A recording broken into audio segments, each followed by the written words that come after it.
Hello, you wonderful people, and welcome to another episode of SuperFantaFi. This being a show where we talk about TV shows of the supernatural, fantasy, and/or science fictional genre. For today's episode, I'm gonna talk about Ishura Season 1, Episode 11. Great episode. A lot of really interesting things went down in this episode, so let's break it down. Well, first and foremost, I'm gonna start with the Decai stuff, and I'm gonna see that all the way through before we transition and talk about the other elements of the episode. But first and foremost, we have Decai coming to like this is after he beat Nihilo, and it's like, yeah, like I made a promise to you, and I never go back on my word. But obviously, is pissed at him because it's like, right, you see what's going on right now. It's like you're not sincere about it. I mean, he came back. If he wasn't sincere about it, he wouldn't have showed up. But it's like, I'm gonna keep my promise. Like, no point in you sticking around. Like, Lithia is done. I wasn't expecting this to be what it was. I mean, Horatia hadn't even brought out its full forces, and like Lithia is done. Like, it's already on the back foot like this already. It's like, Jesus, like this wasn't a David versus Goliath thing. I mean, it was kind of a stomp, really. I mean, they laid waste to Mage City, but they hadn't really done much to Horatia. I mean, Horatia itself seems fine. I mean, Mage City seems the only one that's messed up, but a lot of people probably from Mage City are dead because they went to fight, and obviously the fires and everything that went down. Luckily, Kia stopped the code star from being activated last episode by Lana. Well, I mean, it was activated, but she stopped it. So casualties weren't as bad as it could have been. But I mean, God knows who's actually alive and well. I mean, they did manage to like evacuate quite a few citizens and stuff like that. So a good chunk of people would survive, but you just see the streets are riddled with dead bodies. But either way, like the guy's like, yeah, I'm gonna let you go. I'm gonna get you out of here, and then I'm just gonna bounce. And what pisses off is like, you don't care about this place. This is your home. It's like, well, I mean, we have no idea how long Decai's been here. He's a bandit. He doesn't have any like association with this place because he also isn't from this world. So, but also even recognizes it later on. She's like, I know how irrational it is. Like, I don't have anyone to blame but myself, but I do recognize my anger is misplaced. But she's like, that's the only way I can survive. It's that situation of I have myself to blame, and I do. But if I don't have someone to lash out against, if I don't have a vessel for all my anger, then I'm gonna take it out on myself. And how am I gonna survive? Like, I'm just gonna give up. Like, vengeance and hatred is the only thing keeping me going now. So but she's taking a lot of it out on Decai of like, right, you're so strong and you get to just be willy-nilly about not caring and all this death. But he's like, yeah, I don't care. Yeah, there might be some people here. Yeah, I like Lithia. Like, Taryn was cool, but I'll probably find someone else later on down the road. But for like, what pisses her off the most is the person she cared about most is dead. I'm sure, once again, it seemed pretty obvious that she had feelings for her friend, but like, it's just so much was left unsaid. She was brutally murdered in front of you, and you couldn't do anything but just like watch. So, like I said, there's a lot of self-hatred involved that she's just projecting onto other people. And it's just like she tries to attack Decai, but it's no good. She's trying to punch him and everything. He's like, Ryan, you want to give a punch on me? Go. There, boom. You hit me. Are you satisfied now? And it's like, well, that patronizingness will just piss her off even more. Because he's like, yeah, you're lucky I'm just humoring you. But the twist being like, no, was wasting time. She was making sure Decai stayed there because she's like, I was hoping and believing that Sojiro would be alive. So she left some of like her arrows out and had them like illuminate to like show Sojiro where to go. And so before Decai is able to leave, Sojiro shows up. And it's like, once again, I recognize my anger is misplaced. But she's like, I had the freedom to hate you and want you to die, don't I? And even Sojiro's like, yeah. Whereas I also had the freedom to determine whether or not I'm going to let him live or not. Because it's like, right, here we are, two visitors. Now, it seems like they are the only visitors that we're clearly aware of. I mean, there might be some out there in the world that we just aren't aware of yet, but for them to duke it out. And like I said, I can never remember who Shulk said it to, whether it was to Hagure. I want to say it was to Hagure. It might not have been to Decai, but it might have been to Decai. I don't remember. He was telling one of them, is like, yeah, that guy's pretty good. You don't want to go up against him. You might lose. I feel like it was more so towards Decai, but it might have been Hagure. I don't remember. But either way, the two of them are about to lock horns. And Shoujo was like, yeah, I'm supposed to go after Terran, but I figured Yuno's leading me somewhere that's probably going to be a lot more interesting, and lo and behold, here you are. But he also, and I love that bit, and even Dekai liked it a lot too. Where it's like he's like, yeah, you're not even really a swordsman, and Dekai's like, awesome, you're the first person that's ever known that. I mean, it makes sense. He's a true swordsman, so he'd know like right. He sees Dekai as not a swordsman, and it's like, yeah, Dekai's like, oh, I really like you. You're the only person that's ever recognized it, because everyone else mistakes him for a swordsman, because Nihilo mistook him for a swordsman. The people, and he met, like, the spies from Eurasia that he took care of made that same mistake as well, so... But it ends up being this conversation. Like, we get little peeks to the distant world, which is kind of more our world. It's hard to say what time frame it is, because it looks like the distant world is apocalyptic, because like there's tanks and stuff, and it's like Sojiro's like, yeah, that world is boring. There's a whole bunch of people that were trying to kill me, but they were all weaklings, and we see like desolate area, deserts, and tanks. So it seems like the distant world is destroyed. Like, who knows like what remains of it, what happened in the distant world to make it that way, like how many other people, like, is it just... Like, are there very few people from the distant world who come here who are super buff? Like, the comparison I make, I think I made early on was like, oh, look at Superman. Like, Kryptonians are just regular, like, aliens until they get around the Earth's sun. So it's like, does coming to this world make them the monsters that they are? Or they just... It seems like they were already the monsters that they are, just even on their own world. So I don't think it's implying, like, everyone in the distant world is like that. I think it's more so like, yeah, they're just select few monsters like Dekai and... Sojiro. But it ends up being this interesting conversation where Dekai was bringing up, oh yeah, like the sadness of being too strong. He's like, yeah, there's kind of a sadness and loneliness to it, which is like, oh, you make it seem like being too strong is bad. And he's like, right, for some people they would view it that way, but for Dekai it's like, actually there's freedom in being too strong and being alone. Like, I enjoy that freedom. He's like, I enjoy who I am, and I wouldn't change me for anything else. So...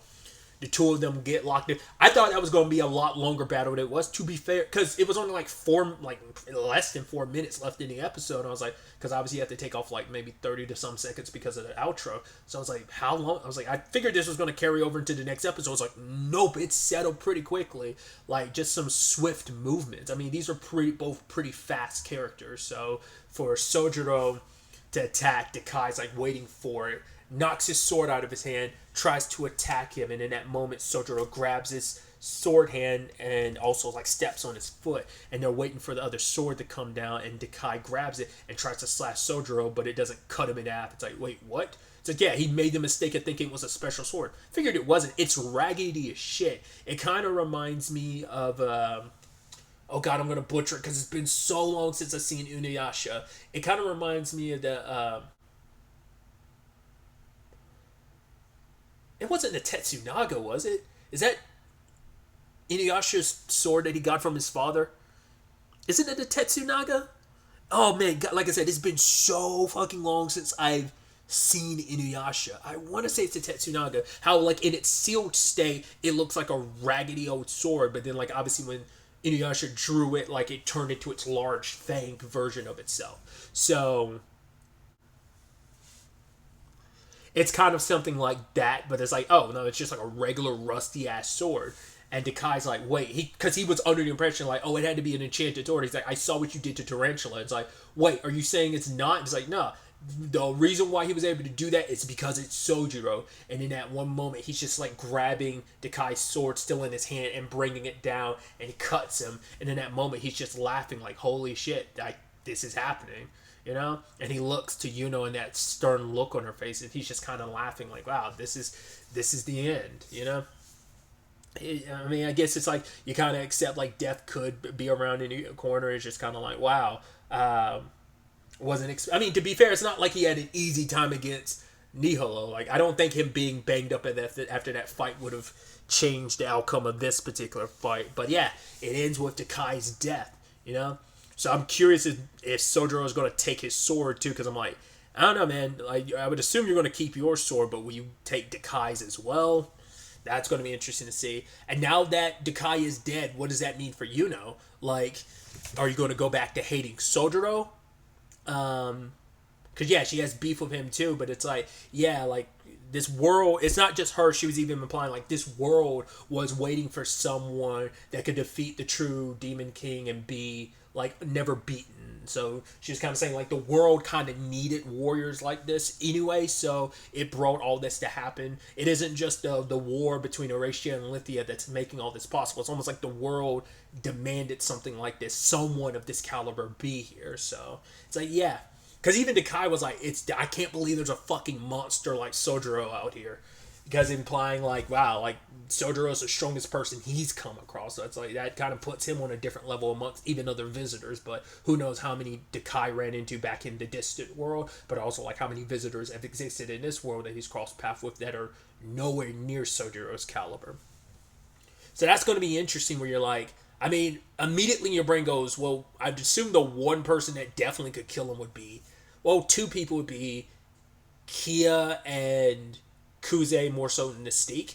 Those are the two main ones. I mean, Alice, as we know, is still out and about, but I doubt that could be a toss-up, but I'd assume Sojiro would win that battle too. But getting back to the point I was making, now that he's dead, now that Dekai is dead, is Yuno's energy going to be all focused on Sojiro? Like, well, what happens when Sojiro dies? Will you feel better? No. All your hatred will turn toward yourself, or will you always hate the strong and you'll just find another target? Because it makes it the only way you can live is by hating someone else, because if you didn't, you'd be hating yourself and you just wouldn't be able to go on. It's like, that's why she was like, I need to hate you to save myself. It's self-preservation, because like if I don't put my hatred and misplace it towards someone else, it's going to be towards me and I just won't be able to survive, and that's the only way I can convince myself to keep going. So we'll see what the aftermath of that looks like going forward.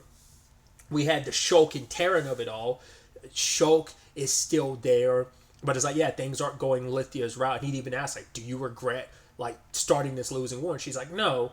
You know, like, the fact of the matter is, like, when you go into battle, you just kind of have to accept defeat might be an option. But then she's like, no, I do regret that I wasn't a better leader. Like, so many people put their faith in me, and I wasn't able to make them happy regardless of it. I couldn't, fulfill those obligations I have to them. So that is her regret through this situation. Even saying, like, right, she wasn't much of a monarch. Even saying, like, because he later on says, like, oh, I think you make a pretty powerful monarch. She's like, oh, no, I'm not a monarch. I'm a demon king. And I'm like, because it wasn't even, because I think this is the first time she's ever, because she has never proclaimed herself to be one. Other people did. That's where, like, everyone kind of makes it seem like Terran's the one that self-proclaimed herself that. She just kind of went with it. But, like, yeah, I think this was the first time she ever truly acknowledged herself as, like, the new Demon King.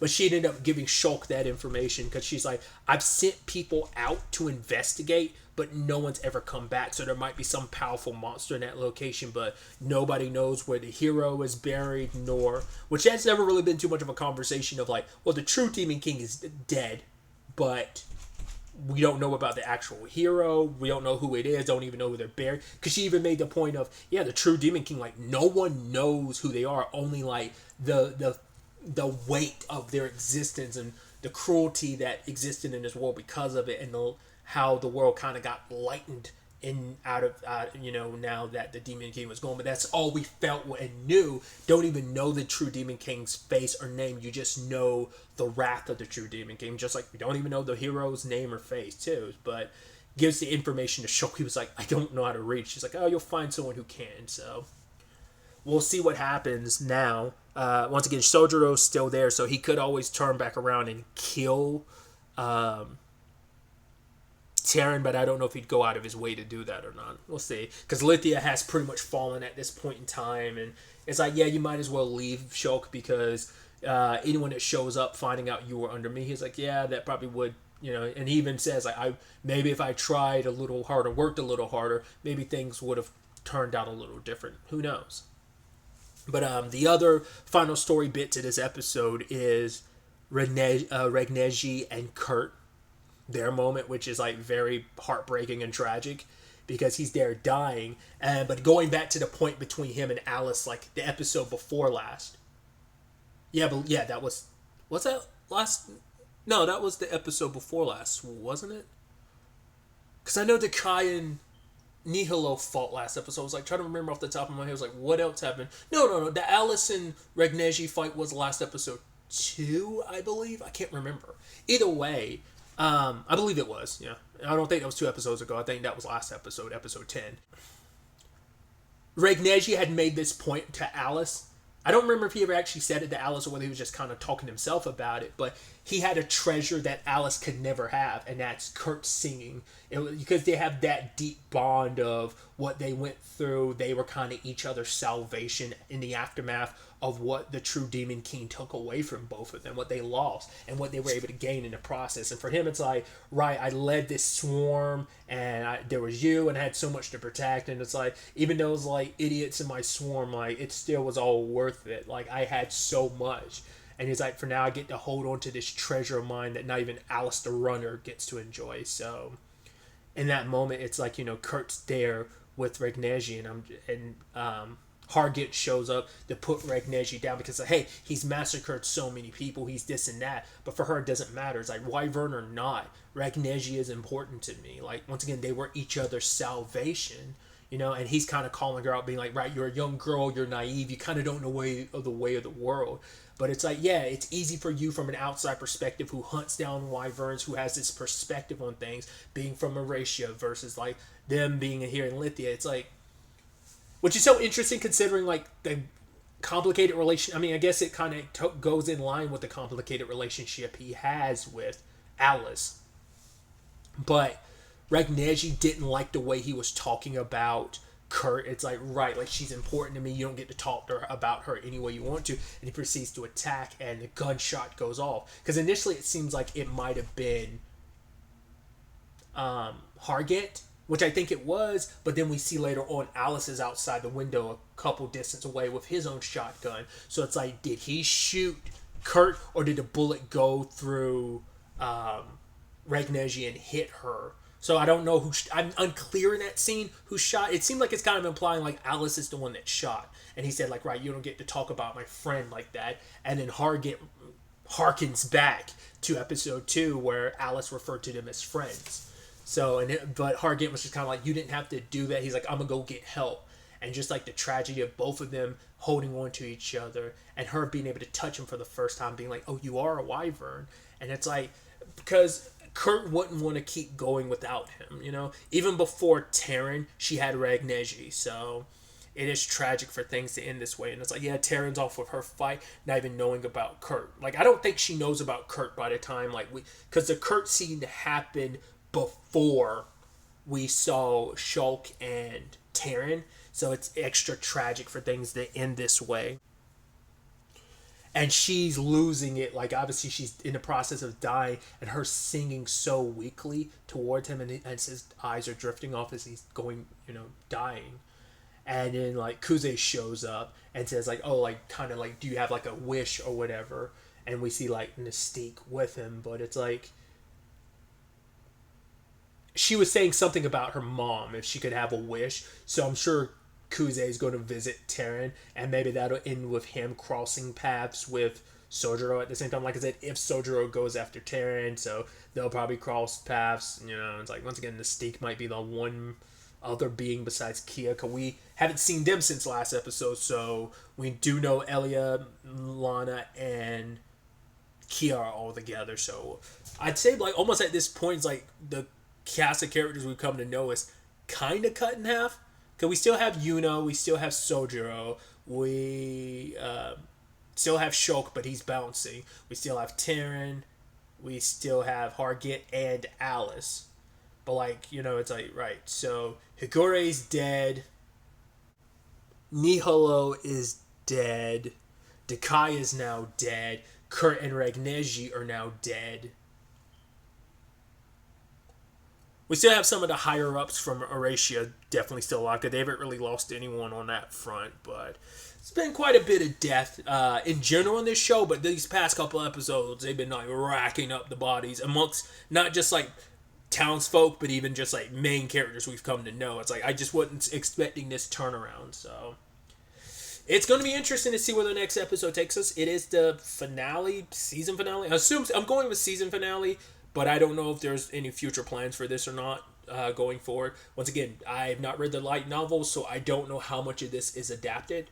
my understanding is like the light novel's still ongoing anyway, but even that might not mean anything because it's like either the anime is a true adaptation of the light novel, or maybe it's a situation where it's more of an like because I don't know how different the manga is from the light novel, so maybe the manga is a little different, and maybe the anime is based closer on the manga, or maybe this a more closer adaptation of the light novel, or maybe because the light novel isn't done, the anime's taking its own liberties. Who knows? Like I said, I don't even know like how much of the story it's covering and how much it's not, how much it's just similar, how much it's different.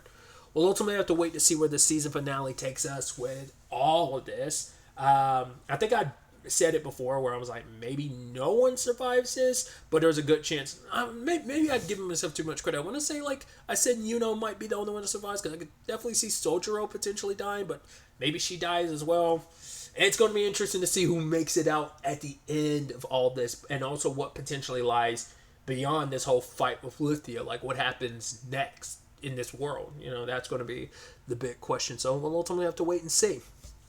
But really, that's all I want to talk about. Till the next time we meet, be happy, be safe, live life to the fullest, and enjoy it. Good day and goodbye.